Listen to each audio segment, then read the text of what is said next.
उर्दू का नाम आम जापानी लोग तो नहीं जानते, मैं भी ऐसा ही था। फैलती जाएगी उर्दू खूबकू, बीज उसका दिल में भी बोना चाहिए। मेरे शहर ओसाका ही में शोबे उर्दू 98 साल से है। फिलहाल गोरखपुरी की मौसीकीपन मुझे पसंद है। अदब जो है ना, अपनी सरजमीन का फूल है। तुसी की समझते हो कि मैं खान? मुझे सबसे पसंदीदा तो भिंडी है। जागता रहता हूँ उसके हिजर में, सोया मने अब तो सोना चाहिए। ए हवाओं मेरे पास आओ, तुम्हें खुशबू बना दूं, तू जुबां कोई भी हो, तुझे उर्दू बना दूं। नमस्कार, मैं कुलदीप सरदार। उर्दू एक खूबसूरत ज़ुबान तो है, लेकिन मैं अपने साथ में बैठे हुए शख्सियत की ज़ुबान से जब उर्दू सुनवाऊंगा तो आपको ज़्यादा खूबसूरत लगेगी, क्योंकि वो भारत से नहीं हैं, जापान से हैं। और मैं चाहता हूं कि वो अपना तारुफ आपको पहले खुद ही कराएं। आदाब। मुझे सोया मने कहलाते हैं और मेरा ताल्लुक है ओसाका यूनिवर्सिटी, ओसाका जापान से है।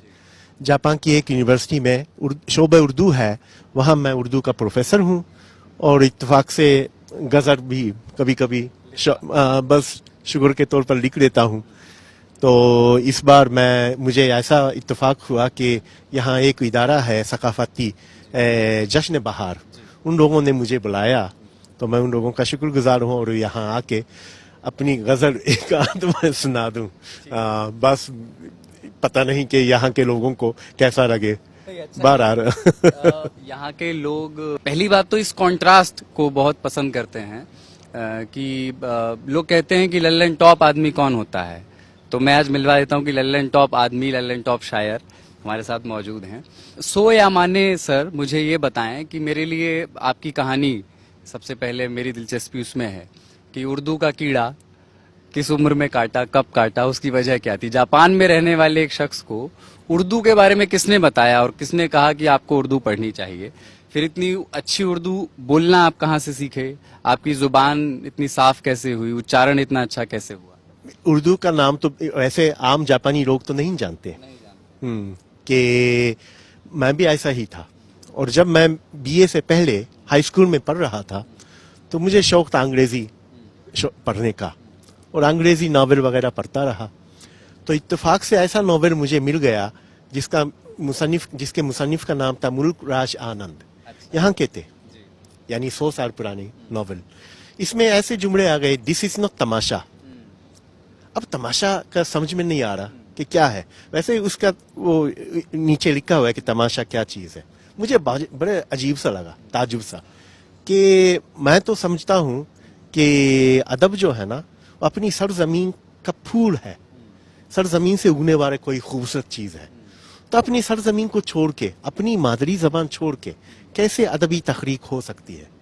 तो फिर मैंने हिंदुस्तान की जबानों पर मुताला किया। तो फिर इत्तेफाक से ऐसा ये भी मालूम हुआ कि हमारे शहर ओसाका ही में एक यूनिवर्सिटी है जहाँ शोबे उर्दू तकरीबन 98 साल से है। अच्छा। हाँ, टोक्यो में 110 साल से है। अच्छा। तो क्यों ना उसका इसमें दाखिला ले लूँ, तो मैंने दाखिला ले लिया। ये कोई 35 साल पहले की बात है। तब से मैं पढ़ रहा हूँ।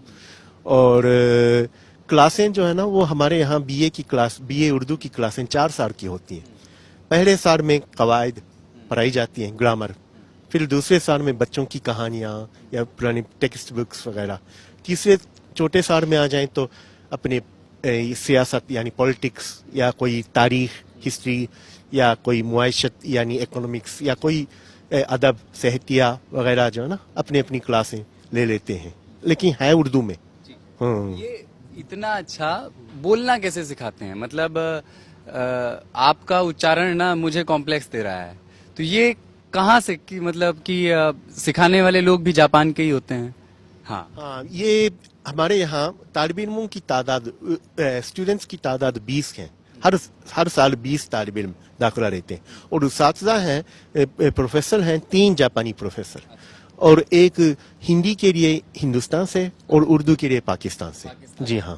तो वो आपको तलफ्फुज़ वो लेकिन वो काफ शीन का वही मसला है ना कि मेरा तो तलफ्फुज़ अच्छा नहीं है ऐसे इतना, क्योंकि जापानियों के यहाँ लाम और रे का फर्क नहीं है। अच्छा। वो मसला है वहाँ के वो बोलने में।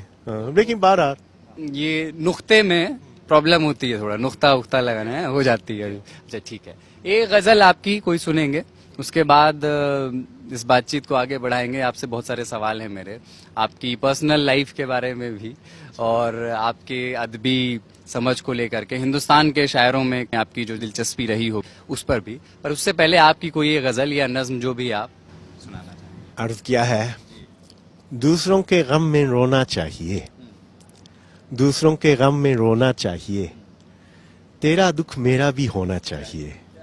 दूसरों के गम में रोना चाहिए, तेरा दुख मेरा भी होना चाहिए।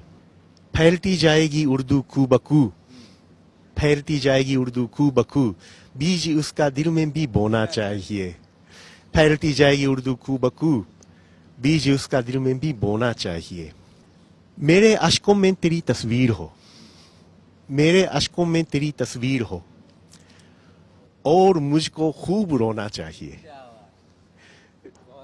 मेरे अश्कों में तेरी तस्वीर हो और मुझको खूब रोना चाहिए।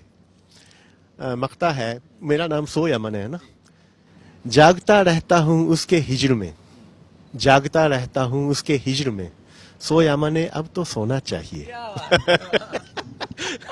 ये देखिए इतना सुंदर प्रयोग है कि पहली बात तो मक्ते में आप सो या माने एक जापानी नाम सुन रहे हैं, दूसरा सो जो है वो यहाँ जापानी शब्द है, लेकिन हिंदी में भी एक सो शब्द होता है, तो वो दो एक ही शब्द के दो अलग अलग भाषाओं में अलग अलग मतलब हैं।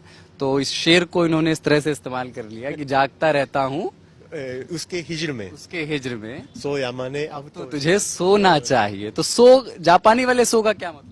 सो का मतलब कि अक्लमंदी या कोई होशियारी या इस तरह का है, लेकिन मेरे वारिस साहब तो कहते हैं कि तुम अपने नाम से हार गए हो। वारिद साहब कहते हैं कि नाम ये यहाँ के आपने जब वहाँ उर्दू सीखी पढ़ी तो यहाँ के उर्दू अदब के बहुत सारे शायरों को, लेखकों को पढ़ा होगा।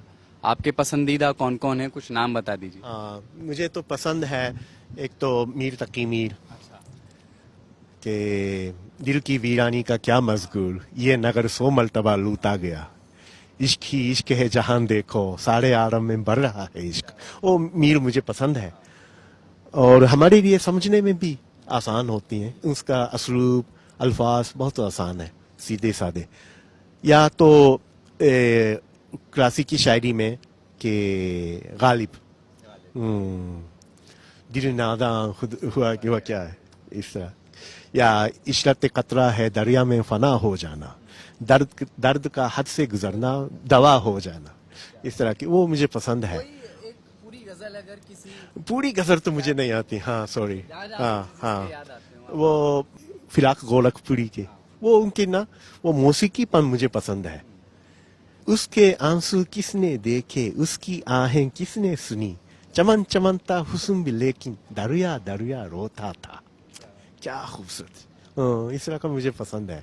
जदीद शायरी में मुझे तो ज्यादा तो मुनीर न्याजी या नासिर काजमी वगैरह पसंद है मुझे। अफसानों में गुलाम अब्बास या मंटो वगैरह पसंद है। बेदी साहब भी पसंद है मुझे। हिंदुस्तान तो आपका आना जाना खूब, कितना मतलब एक बता दीजिए रफ अंदाजा कि हमारे लोगों को। हाँ, साल में 2-3 बार आ जाता हूँ वैसे। जी हाँ। अभी मैं दिसंबर में भी आया था, तो उस वक्त यहाँ जो 3 मूर्ति है ना, वहाँ कोई कॉन्फ्रेंस हुई थी, सेमिनार, तो वहाँ मैं अपना मजमून पेश करने के लिए।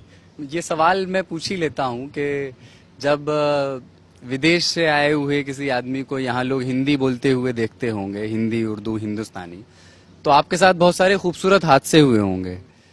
वो ऑटो वाले ने कुछ कहा होगा, जिस दुकान पे आप गए होंगे वहां किसी ने कुछ कहा, ऐसा कोई किस्सा अगर आपको अभी याद आता हो या घटा? एक बार ऐसा हुआ कि पंजाब का वाकया है कि मैं पंजाब के किसी गांव में गया, वहाँ वो टंगे वो होते हैं, तो मैं अपने दोस्त के पास गया ना, तो जगह का तो मुझे पता था, तो मैंने बता दिया चाचा उधर जाना है, तो टंगे वाले ने कहा बैठ जाओ।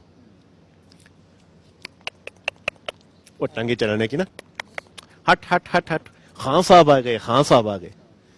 अच्छा, मैं परेशान हो गया, तो फिर मैंने पंजाबी में बात की ना, कि तुसी की समझते हो कि मैं पंजाब वो खान हाँ? अच्छा तुसी खान नहीं हो? नहीं मैं खान नहीं हूं। तो कित्थों आए? मैंने कहा जापान। तो ओए जापानी खान आ गया।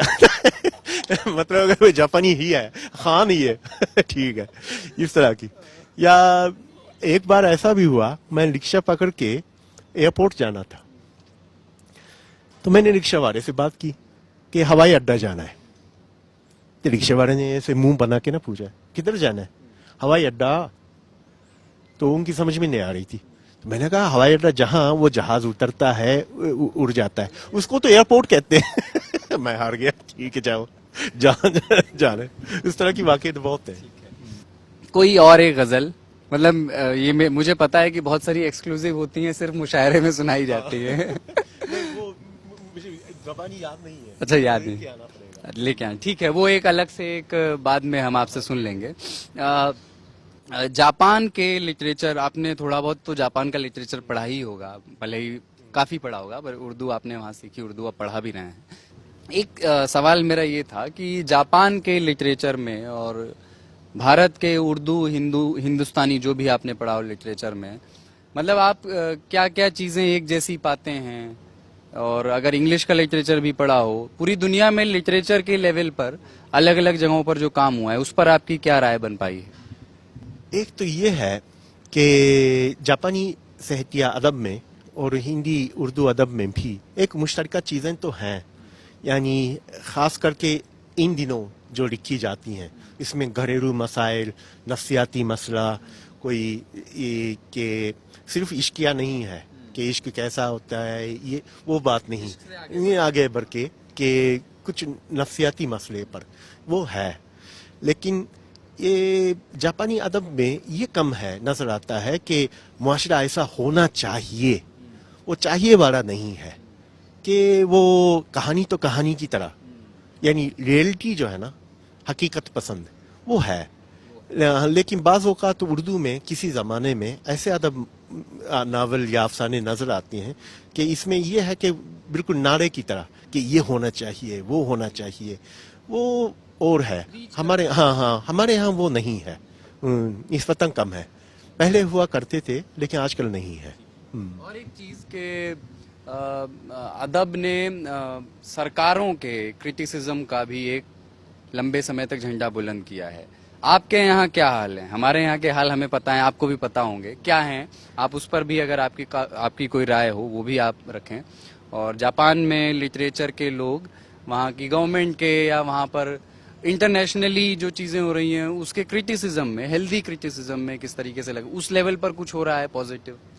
हाँ, यानी वो हम लोग तो समझे ना, अदब अदब है, यानी अदब बराए अदब, यानी अदब के लिए अदब होता है, यानी मुआशरे के लिए नहीं है। हाँ, इसलिए यानी अदीब जो लिखने वाले हैं वो अपना इजहार तो कर देते हैं, इजहार ख्याल, यानी मुआशरा ऐसा होना चाहिए, ये जो हुकूमत कर रही है ये नहीं होनी चाहिए, इस तरह की बातें तो करते रहते हैं। लेकिन ये अलग बात है, ये अदबी तहरीक में नहीं लाते। बाज़ औक़ात ऐसे हैं कि किरदारों से बात करा देते हैं, लेकिन कारीन जो है ना, पढ़ने वाले, वो ज़्यादा पसंद नहीं करते, वो तो फिर नाराबाजी हो जाएगा। हाँ ठीक है, मतलब ये इसी में दो मत थे, तो मैं ये जानना चाहता था। बहुत सारे लोग ये मानते हैं कि अदब जो है वो सियासत के लिए भी होनी चाहिए, बहुत सारे लोग मानते हैं कि अदब अदब के लिए ही होनी चाहिए। तो मैं ये जानना चाहता था कि जापान के हालात। हिंदुस्तान में आपका पसंदीदा खाना क्या है? मुझे सबसे पसंदीदा तो भिंडी है। फिर उसके बाद दाल। अच्छा, वो पसंद है मुझे। तो वहाँ जापान में मिल जाता है कुछ?